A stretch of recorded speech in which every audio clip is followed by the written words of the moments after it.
JMD news में आपका स्वागत है।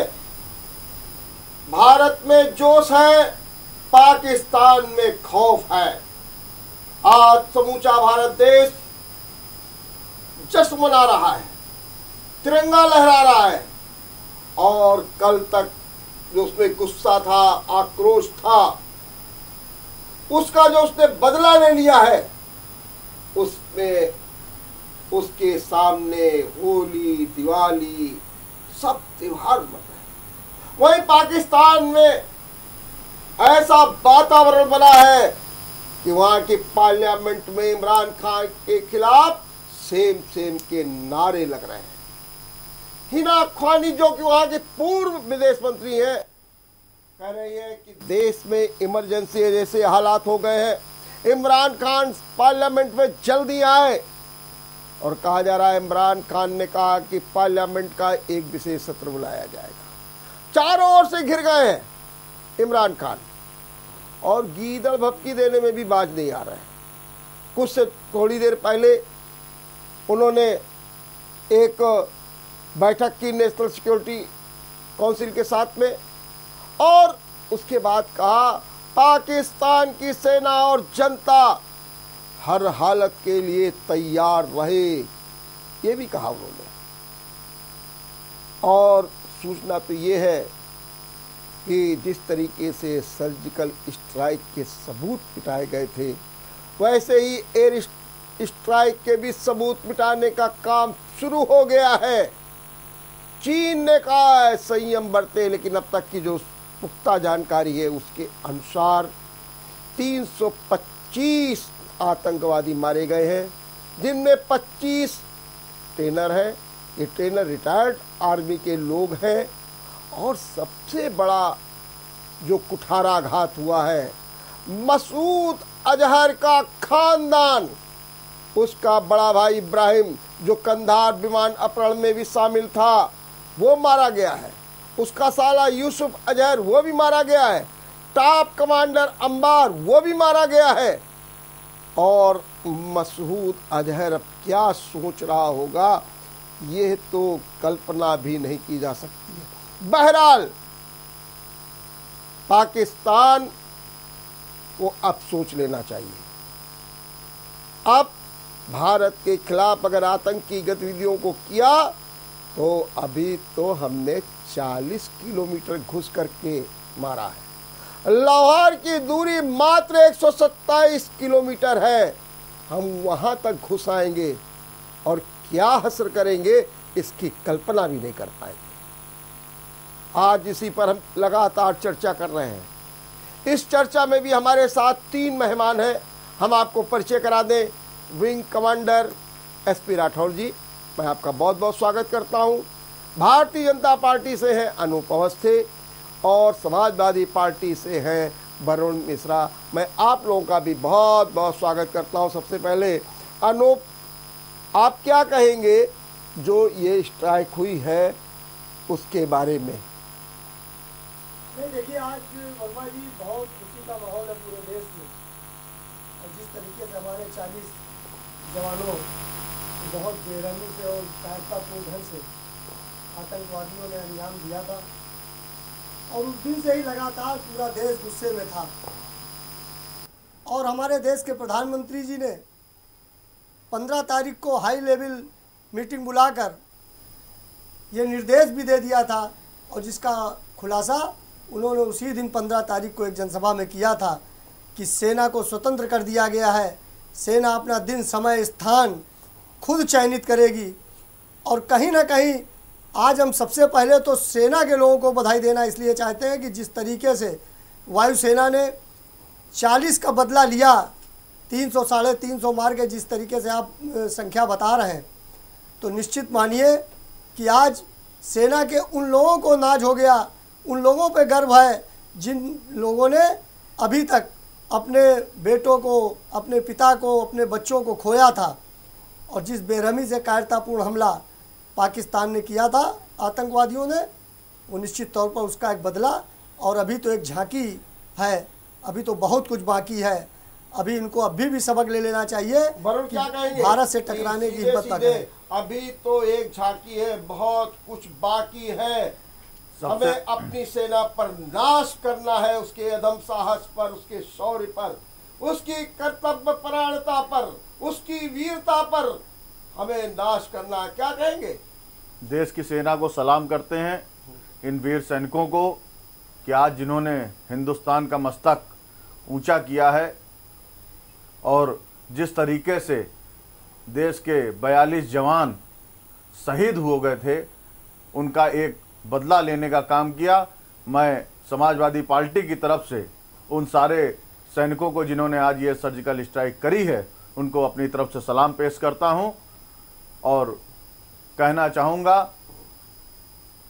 कि जैसे कि अभी हमारे प्रवक्ता जी भाजपा के उन्होंने बोला कि अभी ये झांकी है, तो ये हिंदुस्तान का हर नौजवान आज उम्मीद करता है कि जिस तरीके से सेना ने कल रात में अपने अदम्य साहस का परिचय दिया है, आगे भी वो इस तरह का कार्य करेगी, ये हम लोग को पूर्ण विश्वास है। आज देश जितने गुस्से में था, देश में 14 फरवरी के बाद से देश के अंदर जो एक गुस्सा था, कल उस गुस्से को ख़त्म करने का काम, वहाँ पर जो उनके आतंकी ट्रेनिंग कैंप थे उनको तबाह करने का काम किया है।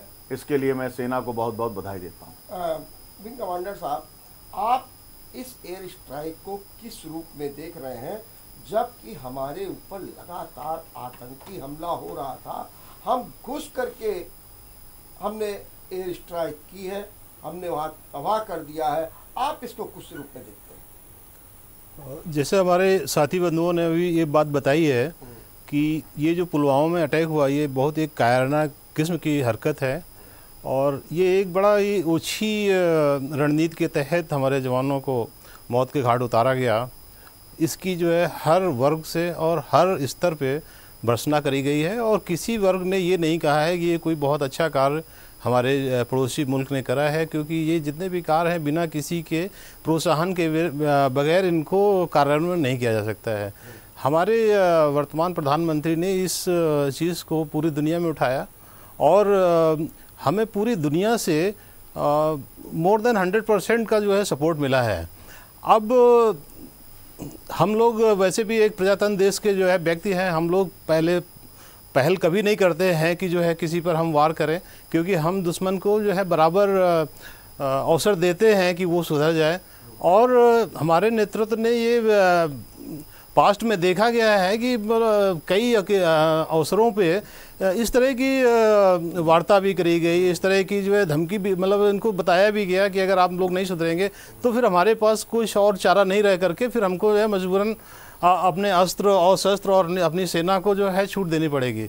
जैसा हम सब लोग जानते हैं भारत देश में कि हमारी सेनाएं बहुत ही डिसिप्लिन्ड फोर्स हैं और वो फोर्स हैं जिनको अपने आप में 100% विश्वास है कि जिस दिन हम जो है अपने पर आ जाएंगे तो हमको जो है कोई भी मुल्क अगर हमको नीचा दिखाना चाहे तो वो किसी भी हद तक नहीं दिखा सकता है। और हमारे ना सिर्फ जो वो सैनिक जो सेवा कर रहे हैं वो, बल्कि वो सेनानी जो सेवा से निवृत्त हो चुके हैं, उनके अंदर भी बराबर खून खौल रहा है कि आज अगर हमको जो है नेतृत्व कहे तो हम वर्दी डाल करके मैदान में जाने के लिए तैयार हैं। बहुत बड़ी बात है कि सेवानिवृत्त भी आर्मी के जवान तैयार है, हमें वर्दी दे दो, हम निपट लेंगे। ये है जज्बा भारत का। लेकिन इसी जज्बा के बीच में इमरान खान कहते हैं कि पाक सेना और जनता हर हालत के लिए तैयार है। अनूप, इसके क्या माने हैं? देखिए वर्मा जी, गीदड़ भभकी पाकिस्तान की अभी भी जारी है और जिस तरीके से आज पाकिस्तान की संसद में इमरान खान सेम सेम के नारे लगे और अभी आपने बताया कि वहाँ पर यह भी कहा गया कि वहाँ इमरजेंसी ऐसे हालात हैं। आपको याद होगा कि 14 तारीख को जब घटना घटी थी और 15 तारीख को माननीय प्रधानमंत्री जी ने एक रैली करी थी झांसी में, और उस रैली में उन्होंने जो शब्द कहा था, मैं उस शब्द को बोलना चाहता हूँ। उन्होंने कहा था कि सीने में जो आग पाकिस्तान ने दी है इसका बदला जरूर लिया जाएगा। और अभी 3 दिन पहले भी डिबेट आपके यहाँ पे थी, उसमें भी मैंने कहा था कि धैर्य रखिए, संयम रखिए, देश के प्रधानमंत्री पर भरोसा रखिए। और जिस तरीके से कल इस घटना को अंजाम दिया गया, और मैं तो धन्यवाद सेना के साथ साथ प्रधानमंत्री जी को ही दूंगा कि जो अदम्य साहस पैदा किया सेना के अंदर, देश के इतिहास में पहली बार सेना को खुली छूट दी गई कि समय, स्थान और तारीख तय करें, ये उसी का परिणाम है। और रही पाकिस्तान की बात, तो पाकिस्तान को तो अभी खून के आंसू रोने हैं। अभी तो पाकिस्तान का एक कैंप तबाह हुआ है, अब सेना को खुली छूट मिली है इस देश के इतिहास में पहली बार। अभी देखते जाइए, मैंने कहा है अभी तो ये झांकी है, अभी कितने और ट्रेनिंग कैंप तबाह होंगे और खून के आंसू रोएगा पाकिस्तान। ये आपके चैनल के माध्यम से बताना चाहते हैं, पाकिस्तान तक संदेश पहुंचाना चाहते हैं कि इमरान खान, तुम भारत की सेना से टकराए हो, तुम भारत के सेना के जवानों को वीर गति प्राप्त कराई है, तुमने उनको शहीद किया है, निश्चित तौर पर तुम खून के आंसू रोगे, खून के आंसू रोगे, खून के आंसू रोगे। चलो वरुण, ये बताओ कि हम लोग कहते हैं कि इमरान खान कटोरा लिए घूम रहे हैं, आर्थिक स्थिति बहुत कमजोर हो गई है, उसके बावजूद भी वो अपनी हरकतों से बाज नहीं आता है, इसका क्या माने और इसका जवाब कैसे दिया जाए? देखिए, जिस देश का जवाब देने के लिए इस देश की सेना पर्याप्त है, इस देश का वीर सैनिक उनके 1000 सैनिकों के ऊपर भारी है। मगर मैं कहना चाहूँगा, जैसे कि अभी कहा गया कि प्रधानमंत्री को धन्यवाद, अगर आज देश में ये घटना हुई, मैं बात को थोड़ा सा पीछे लेकर के जा रहा हूं कि जिस तरीके से उड़ी और पठानकोट में जिस समय आतंकवादी हमले हुए थे, आज उसके बाद 15 फरवरी को आप बोल रहे हैं कि देश का प्रधानमंत्री रैली करता है और कहता है कि मैंने सेना को मुक्त कर दिया है कि तुम अपना डिसीजन लो। तो उड़ी और पठानकोट के बाद देश के प्रधानमंत्री ने क्यों नहीं सोचा कि सेना को स्वतंत्र कर दिया जाए? एक मिनट, मैं आपके बीच में नहीं बोला, पहले मेरी बात सुन लीजिए कि उस समय आपने देश की सेना को स्वतंत्र क्यों नहीं किया? उस समय आप किस चीज का इंतजार कर रहे थे? और एक मिनट सर, और जैसा कि अभी हमारे प्रवक्ता ने बोला, शहीद, इनको शहीद कहने का अधिकार नहीं है, इनको शहीद कहने का साफ अधिकार नहीं है। ये बीएसएफ के लोगों को कहां शहीद का दर्जा दे रहे हैं? बस मैं उसकी अभी कंट्रोवर्सी में नहीं जाना चाहता हूँ कि किसको ने क्या कहा कि अब तो जरूरत इस समय है, मैं देश की सेना को सलाम करता हूँ। देश की सेना ने जो परिचय दिया है उसके बारे में कहना चाहता हूँ। बिल्कुल राठौर जी, ये बताइए कि जो अभी एयर स्ट्राइक हुई थी, ये एक अब बिल्कुल जरूरी हो गया था कि इसके अलावा कोई दूसरा रास्ता नहीं बचा था भारत के सामने? वर्मा साहब, जैसा अभी हमने आपको बताया कि हमारे सेनाओं में कभी भी दमखम की कोई कमी नहीं रही है, ना कभी किसी ने हम पर कोई संदेह किया है। सिर्फ हमें एक कुशल नेतृत्व, सही डिसीजन, सही समय और एक तरह से थोड़ी सी फ्रीडम ऑफ जो हमारी जो मिलिट्री प्लानिंग होती है कि दुश्मन पर किस तरह से अटैक करना पड़ता है। जब हम किसी दुश्मन पर कोई अटैक करते हैं तो उसके पहले हमको एक प्लानिंग पूरी, जिसको बोलते हैं ना कि फुल प्लानिंग, जिसमें कि हमें सब चीज़ों का ध्यान रखना पड़ता है कि उनकी स्ट्रेटजिकल लोकेशंस क्या हैं, उनके वाइटल एरियाज़ क्या हैं, उनके वाइटल पॉइंट्स क्या हैं। इनफैक्ट जिसको हम इंग्लिश की भाषा में बोलते हैं सेंटर ऑफ ग्रेविटी, कि जैसे कहते हैं कि अगर आप सेंटर ऑफ ग्रेविटी, अगर आप किसी चीज़ को मालूम है और अगर आप उसी पर अटैक करते हैं तो फिर क्या होता है कि उसकी जो केंद्रीय क्षमता है वो मारी जाती है और बाकी चीज़ें अपने आप कंट्रोल हो जाती हैं। इस केस में हुआ क्या है कि अब चूंकि दुश्मन के टेरिटरी में घुसना है, अगर हम इसी घटना को अगर हम ज़मीन से लड़ाई के रूप में लेते तो हो सकता है हमारे जवान भी कुछ शहीद हो जाते। तो इसमें एक कुशल नेतृत्व और एक अच्छी प्लानिंग का परिचय दिया गया है, जिसमें कि हमारे मिराज एयरक्राफ्ट जो कि डसॉल्ट एविएशन से आते हैं, फ्रांस के बने हुए हैं, राफेल जहाज़ भी अभी वहीं से लिया जा रहा है। और ये जहाज़ अपने आप में हमारी मारक क्षमता को इतना बढ़ाता है कि जो पाकिस्तान के पास जो F-16 जहाज़ हैं, F-16 जहाज़ कहीं स्टैंड ही नहीं करते हैं। आपको बताते हुए मैं बड़ा गर्व और खुशी हो रही है कि पाकिस्तान ने हमारे मिराज के अगेंस्ट में F-16 लॉन्च किए थे इसी मुहिम में, लेकिन जब मिराज की मारक क्षमता देख करके उनको जो है यू टर्न लेकर के वापस एयरबेस जाना पड़ा।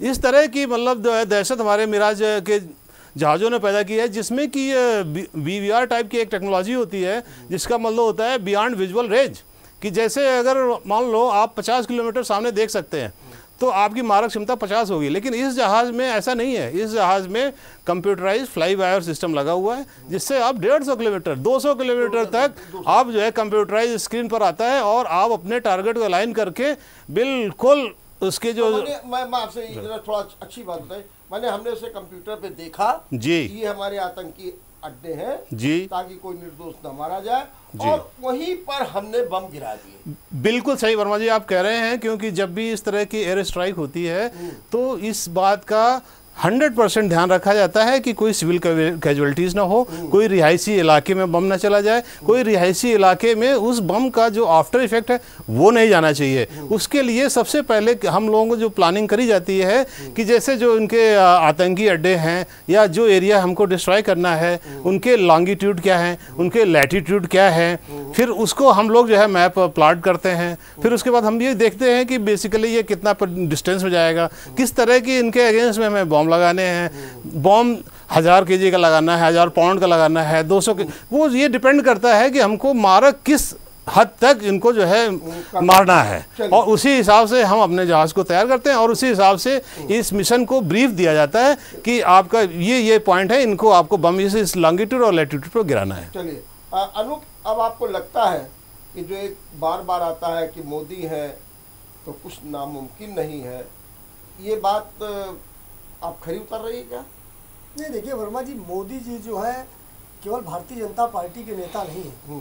मोदी जी आज देश के प्रधानमंत्री हैं, और हमारे छोटे भाई ने भी जिस तरीके की बात उठाई, आज की तारीख में, आज की डेट में कम से कम इन बातों से बचना चाहिए। खैर, उनकी पार्टी का अपना व्यूज़ है, उनकी पार्टी से निर्देश होगा, लेकिन हम तो सिर्फ एक बात कहना चाहते हैं कि पाकिस्तान के इमरान खान का जिस तरीके से आज जवाब आया वर्मा जी, अगर पाकिस्तान अगर ये कहता है कि हम आतंकवाद को अपने यहाँ ख़त्म करेंगे और हम पहल करेंगे और हम नया पाकिस्तान बनाएंगे, इसके बाद जब आतंकी कैंपों में हमला हुआ तब उनको इतनी तकलीफ क्यों है? कोई भी सिविलियंस वहाँ पर नहीं मारा गया, अभी राठौर साहब ने बताया, टीवी चैनल ही बता रहे हैं। और मोदी है तो मुमकिन है, ये नारा क्यों न लगे, ये नारा क्यों न लगे जब उन्होंने अपनी सारी पब्लिक मीटिंगों में कहा कि जो आग आपके सीने में है वो आग मेरे सीने में है, धैर्य रखिए। और कल भी आपने देखा होगा कि जब वहाँ पर शहीद पथ पर शहीदों के कार्यक्रम में मोदी जी ने अपना जो स्पीच करी, उस पर भी उन्होंने कहा कि सही समय और सही वक्त बहुत जल्द आएगा। और हमने तो यहाँ तक कहा कि लादेन को ख़त्म करने के लिए अमेरिका ने 2.5 वर्ष लगाए थे, हम तो 2.5 वर्ष की बात भी नहीं किए, 2.5 महीने की बात भी नहीं किए। और जिस तरीके से हमारे सेना के जवानों को कायरतापूर्ण ढंग से मारा गया, हमने तत्काल, हमारी सेना के वीर जवानों ने अपनी प्लानिंग करते हुए और देश के NSA ने, सुरक्षा परिषद ने, सबने मिलकर जिस तरीके की व्यूह रचना रच के पाकिस्तान को घेर कर, और अभी हमारे राठौर साहब बता ही रहे थे कि उनके एयरक्राफ्ट को वापस जाना पड़ा, जो MiG-60 क्या उन्होंने छोड़ा था, F-16 उनको वापस जाना पड़ा। तो आज हमारे पास सारी सैन्य क्षमता है। मैं तो सिर्फ एक बात पर कह रहा हूँ, आज निश्चित तौर पर पूरा देश सेना पर गर्व कर रहा है। मैं कोई यहाँ भारतीय जनता पार्टी का बखान करने नहीं आया हूँ वर्मा जी, लेकिन देश के प्रधानमंत्री ने जिस तरीके से सेना का साहस बढ़ाया, जिस तरीके से तीनों सेनाओं के लोगों को बुलाकर उनके अदम्य साहस का वो किया कि आप जाइए, आपको खुली छूट है। मैं तो सिर्फ एक बात, अगर देश के इतिहास में पहले भी ये कभी हुआ होता तो आज शायद पाकिस्तान की सरजमी पर जो आतंकवाद पनपा और जिस तरीके से उसने भारत में आतंकी गतिविधियां करने का काम शुरू किया, अगर ये पहले भी हमारी सरकारें उतनी नीति और निर्धारण कर देती और अदम्य साहस का परिचय सरकारें दे देती तो निश्चित तौर पर सेना का मनोबल बढ़ता।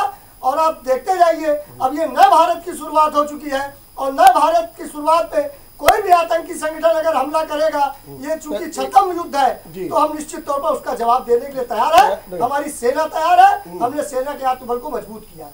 वरुण, ये भी कहा जा रहा है, आज हमारे पास कई पैनल्स आए थे, एयरफोर्स के कई रिटायर्ड आए थे, तो सबने एक ही बात कही कि हमारे पास 3 बातों पर ध्यान रखना होगा। एक तो हमारे यहाँ जो आंतरिक गड़बड़ी हो रही है उनको रोकना पड़ेगा। दूसरी बात उन्होंने ये कही कि पाकिस्तान से तो हमको लड़ना ही है और दुनिया में भी एक माहौल बनाना है।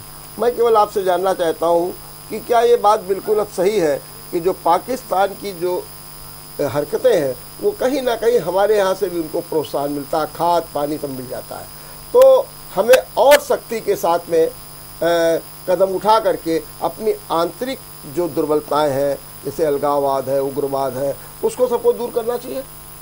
देखिए, बिल्कुल आपकी बात से पूरी तरीके से सहमत हैं। जैसा कि हमारे अभी आपने बताया पूर्व के यहाँ पर आकर के सैनिकों ने और उनके अधिकारियों ने कहा कि हमारी आंतरिक जो समस्याएं हैं उनको दूर करने का प्रयास बिल्कुल होना चाहिए और ये खत्म होना चाहिए। खत्म होना चाहिए, बिल्कुल। जिस तरीके से देश में आज अलगाववाद, नक्सलवाद अपनी जगह पे हावी हो रहा है, मैं यहाँ पर एक बात काटना चाहूंगा कि इससे पहले भी पंजाब में आतंकवाद था।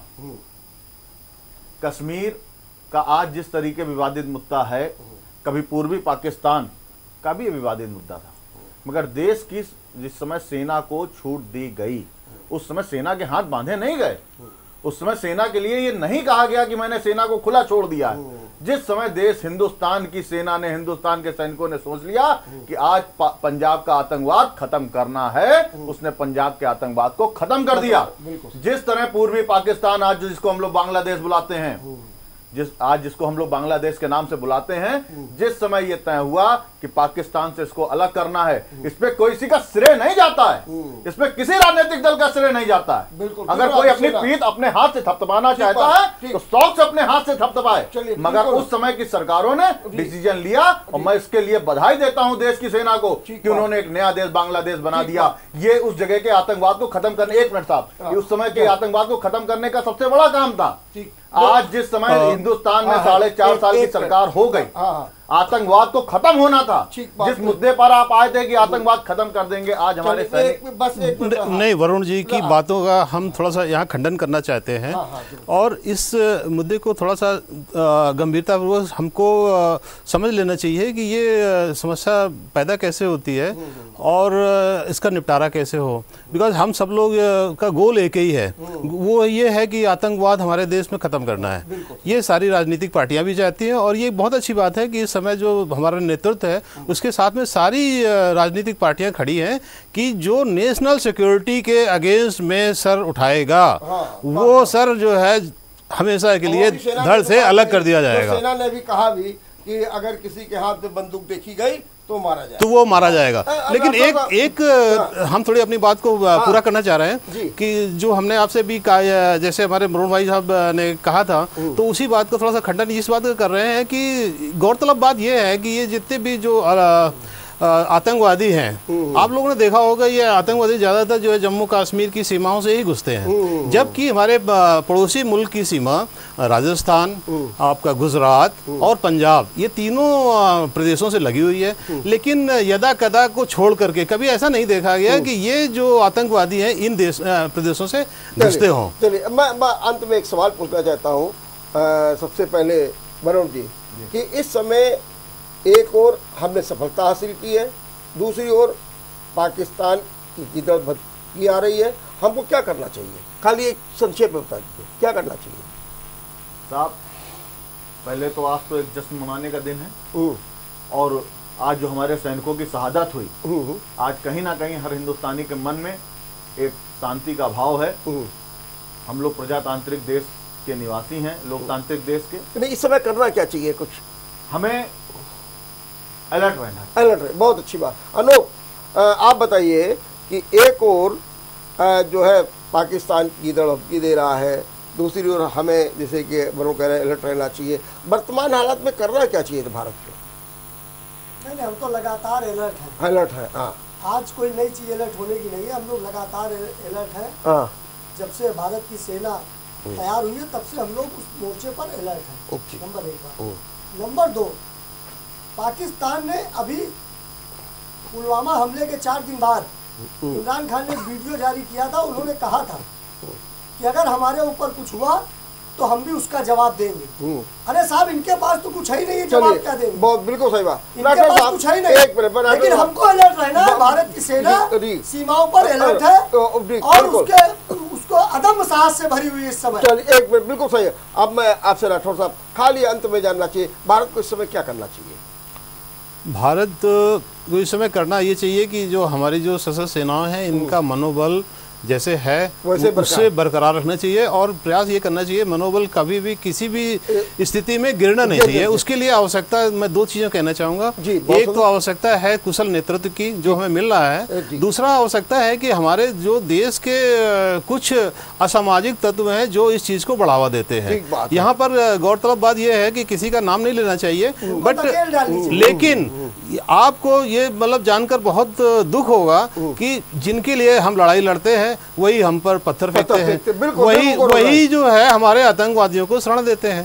इस पोजीशन में आकर के मैं खुद एक एयरफोर्स का सैनिक होने के नाते हमें मालूम है कि अंदर कितनी पीड़ा होती है इस बात को कि जिस नागरिक की सुरक्षा के लिए हम जो है खड़े हुए हैं वही नागरिक आतंकवादी को छुपा रहा है, वही नागरिक हम पर पत्थर मार रहा है। तो ये किस तरह का प्रजातंत्र है, ये किस तरह का लोकतंत्र है, किस तरह की जो है हमारी देखरेख है। इस पे जो है सरकारों को कुछ न कुछ स्टेप लेने पड़ेंगे। हो सकता है इसके अगेंस्ट में कोई कानून बनाना पड़े कि अगर कोई भी सेना पर पत्थर मारता है तो उसके विरुद्ध में देशद्रोह का मुकदमा जो है दर्ज किया जाए और उसके विरुद्ध में कड़ी से कड़ी कार्रवाई की जाए, ताकि हमारे नौजवानों की किसी हिम्मत न हो कि जो है सेना पर पत्थर उठाए। बहुत बहुत धन्यवाद वरुण जी आपको और अनूप जी आपको भी, राठौर साहब आपको भी, बहुत अच्छे लगे।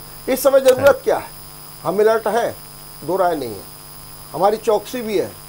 हम लगातार जो इमरान की गीदड़ भपकी उससे भी सतर्क है, लेकिन जरूरत ये है कि हमारे जो अंदर कुछ असामाजिक तत्व हैं, जो अलगाववादी तत्व हैं, कम से कम उन पर अंकुश लगे। और उसके लिए जैसा राठौर साहब कह रहे हैं कि कानून बनाना पड़े तो कानून बनाओ, और जिस दिन ये शक्ति बिल्कुल समाप्त हो जाएगी तो अभी तो हमने मसूद अजहर के खानदान, बड़े भाई, छोटे भाई, साले, टॉप कमांडर सबको तहस नहस किया है। अब बारी उसकी है। देखते रहिए जेएमडी न्यूज। नमस्कार।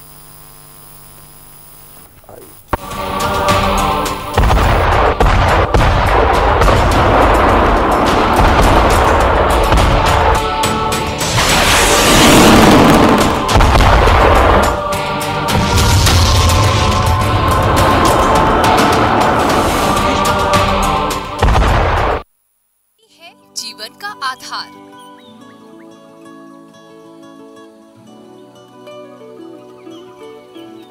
प्रकृति में है हर रोग का निदान।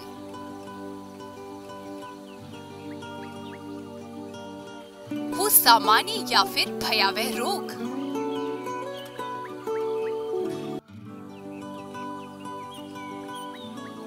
जो लेंगे शरण प्रकृति की रहेंगे निरोग।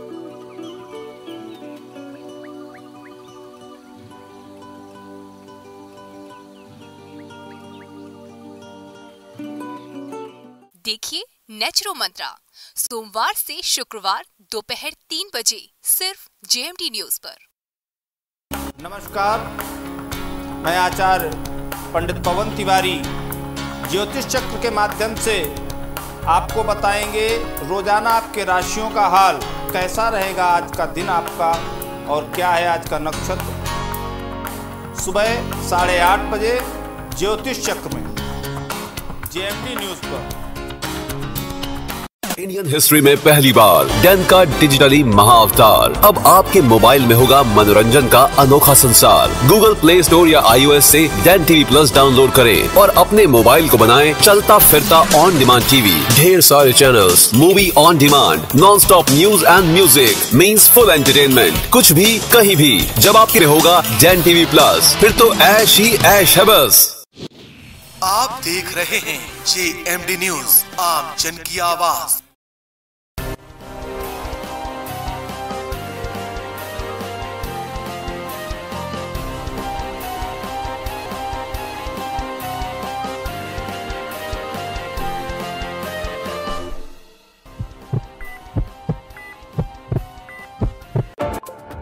Media has changed and so is the tool.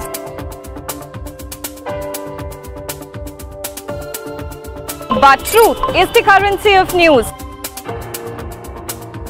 Bringing out the authentic and unbiased highlights from the corridors of politics and administration. Vigilant eye on crime and corruption 24/7. Precise coverage on cultural, business and sports happening throughout the week.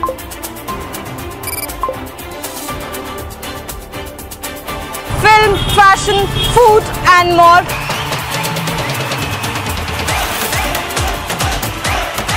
Only on News and Views. के दुबे पद्मेश का नमस्कार। अब हम आपको प्रत्येक रविवार को आपकी समस्याओं का करेंगे समाधान ज्योतिष के दर्पण पे। आपको भेजना होगा अपनी जन्म तिथि, जन्म का समय और जन्म का स्थान। किस पर? JMD पर, केवल JMD पर। और उसके बाद बताएंगे देश में क्या होने वाला है, कैसे पर्व और त्योहार मनाएं